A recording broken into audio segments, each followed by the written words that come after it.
Hello বন্ধুরা, আশা করি সকলে ভালো আছেন। আচ্ছা, বর্ষাকাল কি আপনাদের পছন্দের? আমার তো একেবারেই পছন্দের না। কিন্তু বর্ষাকালটা যে কখন পর্যন্ত খুব পছন্দের হয়ে যায়, যখন এই রেসিপিটা খাই। সারা বছর কিন্তু বসে থাকি কখন বর্ষাকাল আসবে।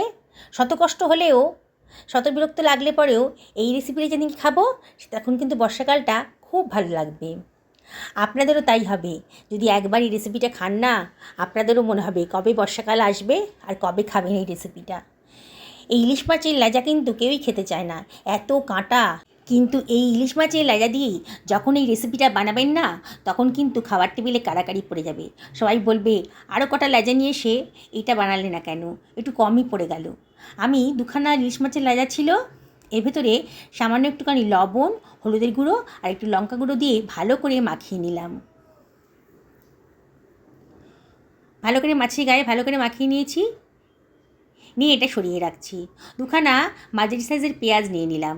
পেঁয়াজটাকেও আমি খোসা ছাড়িয়ে লম্বা লম্বা করে, মানে কুচি কুচি করে কেটে নিচ্ছি। আমি দুখানা লেজা নিয়েছি, এই জন্য দুখানা পেঁয়াজ নিলাম। আপনারা যদি লেজার সংখ্যাটা বাড়ান কিংবা ইলিশ মাছের পিসের সংখ্যা বাড়ান, তাহলে পেঁয়াজের পরিমাণটাও কিন্তু একটু বেশি করে দেবেন, তাহলে কিন্তু দারুণ টেস্ট আসবে।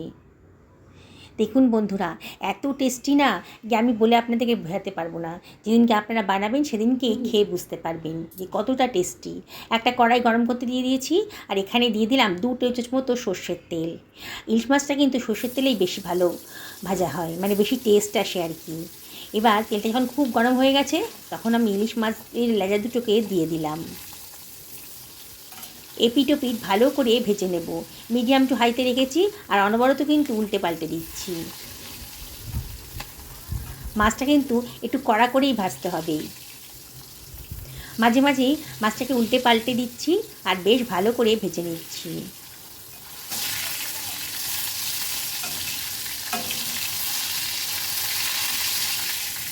দেখুন, খুব সুন্দর করে কিন্তু ভাজাটা হয়ে গেছে।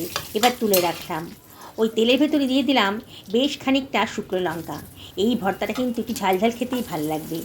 বললাম না, একবার যদি খান না, রুচি ফিরে আসবে। মনে হয় বারে বারে এটা খাই। মিডিয়াম টু লোতে রেখে এই লঙ্কাগুলোকে আমি খুব ভালো করে ভেজে নেব, তাহলে কিন্তু বেশ মচমচে হবে লঙ্কাগুলো। দেখুন, কালারটাও চেঞ্জ হয়ে গেছে। এবার লঙ্কাগুলোকে আমি অন্য একটা পাত্রের ভেতর তুলে রাখছি। এবার ওই তেলের ভেতরে আমি দিয়ে দিচ্ছি 1/4 টেবিল চামচ মতো কালো জিরে। খুব সুন্দর একটা গন্ধ বেরোয় সরষের তেলের সঙ্গে কালো জিরে দিলে পরে।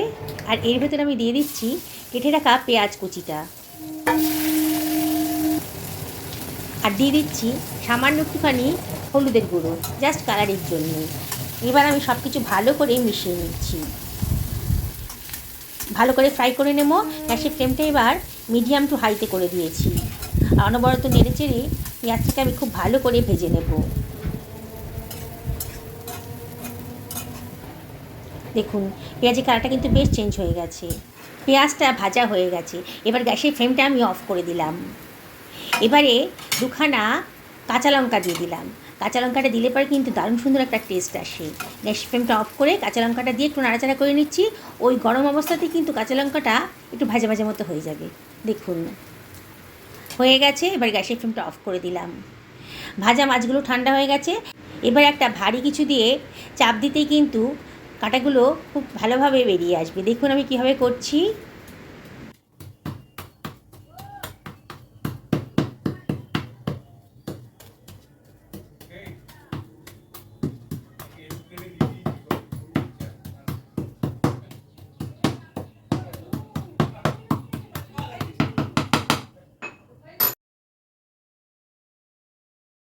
এবার খুব সাধারণভাবে কিন্তু আমি মাছের মোটা কাঁটাটা বার করে নিচ্ছি।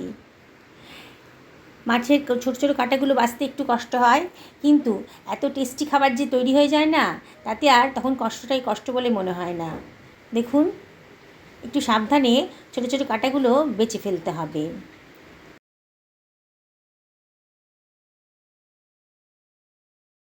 একটু ধৈর্য ধরে কাঁটাগুলো সব বেছে নিচ্ছি। দেখুন, হাত দিয়ে চাপ দিলে কিন্তু হাতে কাছে খচখচ করবে, তখন বুঝবেন যে মধ্যে কাঁটাটা আছে। খুব ছোটো ছোটো কাঁটা, এইভাবে আমি সমস্ত কাঁটাগুলোকে বেছে ফেলে দিচ্ছি।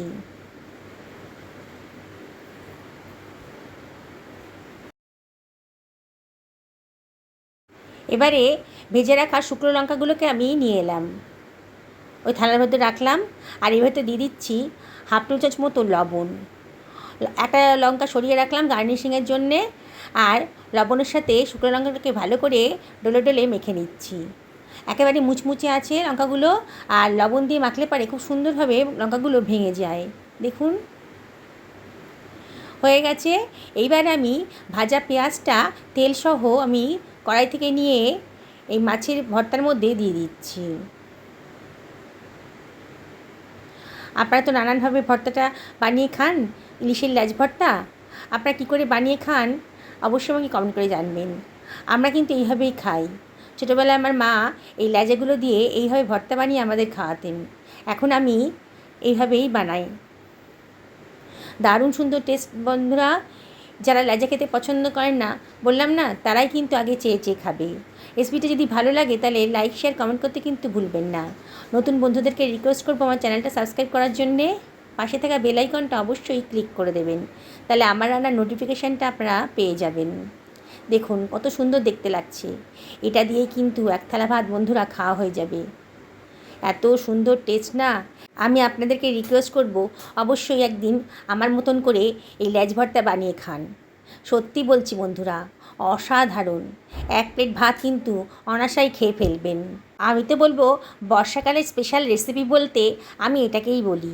একদিন যদি খান না, বারবার এটি খেতে ইচ্ছে করবে। সকালে ভালো থাকুন এই কামনা করি। নমস্কার।